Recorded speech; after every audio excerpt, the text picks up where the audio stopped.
Hey again, it's me. I still haven't figured out what part this is. So this is the part after the last part.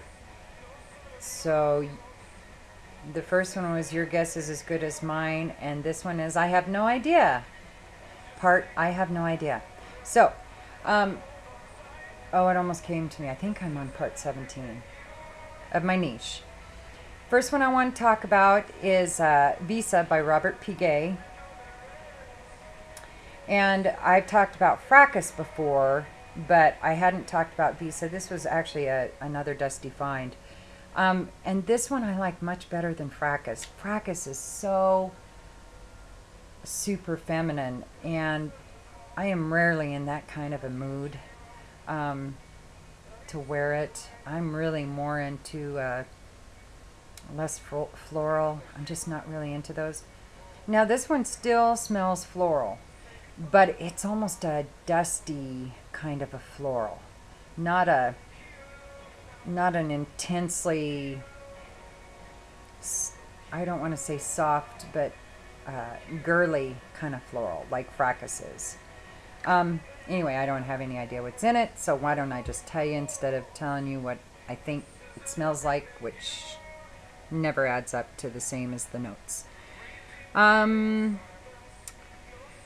Opens with notes of white peach, pear, violet leaf, Italian bergamot, and mandarin, and it does have a zing on the top. Unlike a Divine Enfant that has a shrill, this is more of a zing. I'm really starting to hate that one. The more I sniff it, the more I hate it. I really want to wear it a couple more times before I really put it back in the cupboard, but I'm not sure I can, and there's no way I'm throwing that one out. So Visa I like much better than Divine Enfant. Like I said, it has a little zing to it, with notes of white peach, pear, violet leaf, Italian bergamot, and mandarin. The heart is a bouquet of floral aromas of a ylang ylang rose, orange blossom, and immortal. And the orange blossom and the rose, I think you definitely smell. The base notes includes patchouli, sandalwood, vetiver, oak moss, vanilla, benzoin, and leather. And this one does have a little more butch of a dry down. Okay, everything has a more butch dry down than Fracas. I mean, that is about the girliest scent I've had in my collection. This one, though, the dry down is much more unisex, and I could totally see a guy pulling this one off, and I think it might be even good for layering. I don't think I... Oh, yeah. Okay. Anyway, and people don't say that this smells similar to anything, so that either may be a tractor or a distractor for you. I don't know. But again, that's Visa by Robert Piguet. And I do recommend it if you like girly scents. Yeah, it is definitely kind of a... You know what it reminds me of? I don't know why it reminds me of this. But I used to be a hairdresser back in the 80s when it was really fun, when it was all big hair and mohawks. And I was really into doing those. And this reminds me of the smells in the beauty shop when you first walk in. Not when you're over by the perm section and everything smells like beer farts. That's not what I'm talking about. I'm talking about when you're out where the products are and you are smelling the shampoos in the air and some of the women's perfume that they're wearing, and maybe some chemicals, you know, in the distance. But that's what it reminds me of. It reminds me of when I worked in the beauty salon. I know, I've done a lot of things. None of them very well, I might add, but I've done a lot of things. This next one is one that it's another really girly scent. It's kind of why I lumped these two together. And I really wanted a fragrance from this line. And this was the one that I thought that I would like the best. And if you guys have suggestions, like especially with Etat Libre de Orange, if you've got a suggestion for a different one that smells better, out of the same line, let me know. Please put it in the comment box or personal message me, because I don't want to give up on a line just because I had a bad experience with one. I'm really into the vanillic and ambers and tonka and coffee and tobacco, and then on the other scale, I'm also into the good citruses like Coney Island. Oh, I love that margarita mix. I like the I like liquor smells, like rum and bourbon and things like that in my fragrances. So if you guys, know of a different Etat Libre d'Orange, or something in the same lines as some of the ones I'm showing that I'm not crazy about, please let me know. I will check them out. And this one is Juliette Has a Gun, Lady Vengeance. And I do really like this one.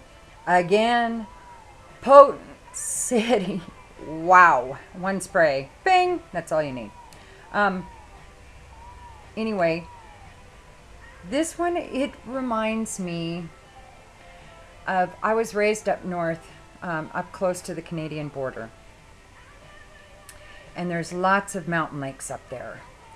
And it so reminds me of the walk that I used to take to get to the dock of this one mountain lake where I used to swim all the time, and water ski, and that was where all of us hung out, because you had to go through this path, down this path that had all of these gorgeous pink wild roses growing along the path.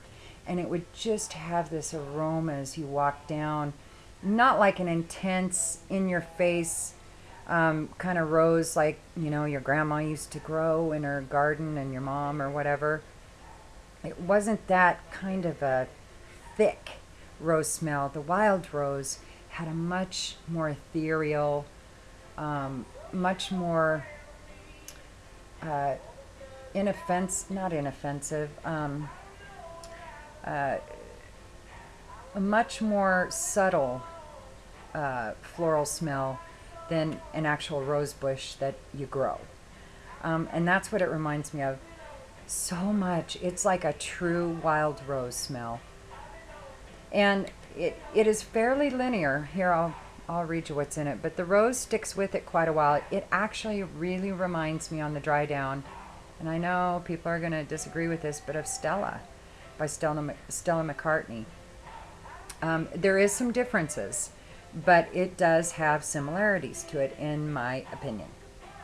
Oh, it is really lovely. It's very feminine, very girly, and you would think with a name like Juliette Has a Gun, Lady Vengeance, that there'd be some funk in here, or something to make you feel like, the name fits the fragrance. But to me, it's kind of oxymoronic having a name like this with this beautiful floral feminine smell. But I like dichotomy, so what can I say? So, Lady Vengeance by Juliette Has a Gun. Italian rose, vanilla, and patchouli. Oh, that's it. So there you go. That's all there is. That's all she wrote. And people say it smells similar to Lumiere Noir. I don't think that word is noir, but Lumiere Noir Pour Femme by Maison Francis Kurkjian. And Voleur des Roses by L'Artisan Parfum, or Parfumer, yeah. And then Vengeance Extreme by Juliette Has a Gun. And this is the only one. It is really lovely, though. This is the only one from this line that I've smelled. I almost ordered a sample of Romantica. I was kind of interested in that. And there's an oud one in a yellow bottle. I was kind of interested in that one. Because as I've said before, I'm just really not into anything too girly. I like a little bit of unisex smell in there, whether it be a heavy citrus or foodie or whatever. So again, I think that's about it for this one. I can't think of anything else. And I just want to say thanks to everybody for just being so supportive and so fabulous. You guys are all wonderful. I'm going to have another contest here again really soon. I am just sick to death about not sending out of country anymore. It was a real hassle and I had a bad attitude about it. But, you know, way down the road, I may have, you know, maybe an annual contest where I do ship them worldwide, but probably the next one will only be US. And I know that sucks butt, and I'm really sorry about that. I just don't want to cause an international incident or anything if I get caught. So anyway, so y'all have a great day, and I will be back very soon. I've still got some fragrances left. I keep thinking I've got them. I'm down to the nitty gritty, and then all of a sudden I find, you know, oh, I haven't done these two, you know, so I think we're getting there. And then I'm going to start some samples and tons of samples. That huge tin I had is so full now I can't even shut the damn lid. It won't even stay there. I'm sorry, I have potty mouth today. Sorry. So anyway, I'll be back though. You can bet on it. And like a good virus, Boo is here. Peace.